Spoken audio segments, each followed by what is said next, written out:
Angika recording studio Rupauli Purnia Bihar. DJ Badal Raj, DJ Badal Raj, DJ हो जान सजाता चाहे जियोगे बस गलही दिल में के जान सजाता चाहे जियोगे बस गलही दिल में तोरे से शादी करबोगे सोना तेतरी मंदिर में तोरे से शादी बचैबो करे जा तेतरी मंदिर में जान सजाता चाहे जियोगे बस गलही दिल में तोरे से शादी करबोगे सोना तेतरी मंदिर में तोरे से शादी बचैबो करे जा तेतरी मंदिर में।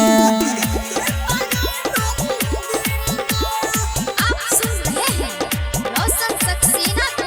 DJ Badal Raj, DJ Badal Raj, DJ Badal Raj. हे गई तोरे बनैबोगे पगली आपन घर वाली पूरा हमर सपना करते मैया से रोवाली। हाँ तोरे बनैबोगे पगली आपन घर वाली पूरा हमर सपना करते मैया से रोवाली। दोस्त मिता सब बधाई ही देते फेसबुक इंस्टा रील में दोस्त मिता सब बधाई ही देते फेसबुक इंस्टा रील में तोरे से शादी करबोगे सोना तेतरी मंदिर में तोरे से शादी बचैबो करे जा तेतरी मंदिर में। Angika recording studio Rupauli Purnia Bihar.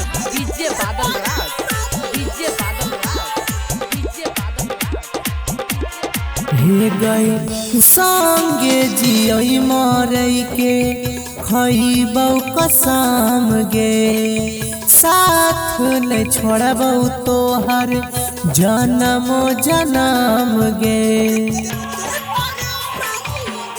हाँ संगे जियई मरई के खइबौ कसम गे साथ नहीं छोड़बौ तोहर जन्म जन्म गे।